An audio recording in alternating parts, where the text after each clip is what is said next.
Comment fonctionne un site web? En fait, surfer sur le web, c'est un échange. C'est un échange entre un client et un serveur. Le client, c'est nous, c'est notre navigateur web. C'est celui qui va nous permettre de voir le web depuis un ordinateur, un smartphone ou une tablette. Vous le connaissez sans doute sous le nom de Chrome, Firefox, Safari, Internet Explorer, etc., etc. Et le serveur, c'est en fait un ordinateur puissant qui stocke des sites web. C'est sur cet ordinateur que se trouvent tous les fichiers du site web auquel on veut accéder. Le but du serveur, c'est de servir des clients, d'où le nom serveur.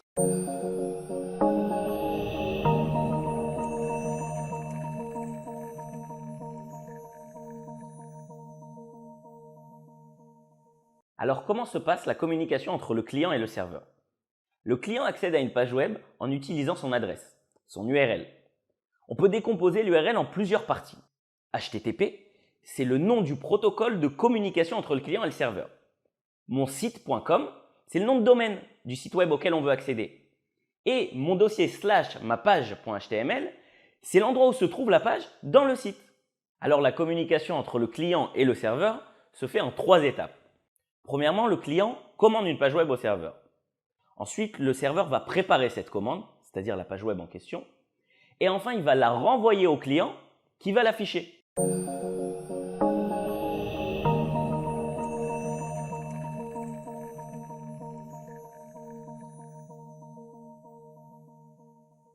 Quelles sont les différentes sortes de sites web?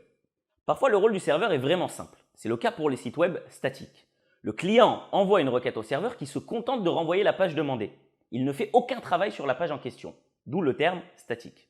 On utilise des sites statiques lorsqu'on a besoin de présenter des informations. On parle alors de sites vitrines. Mais parfois, le serveur doit bosser un peu plus dur.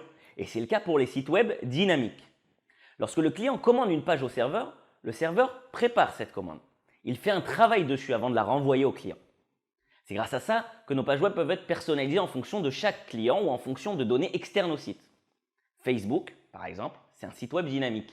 Le contenu est différent et personnalisé pour chaque utilisateur.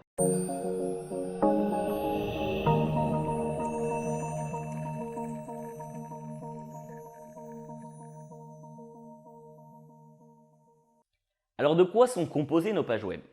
Comme vous l'avez compris, la visite d'un site web, c'est le résultat d'une communication entre un client et un serveur.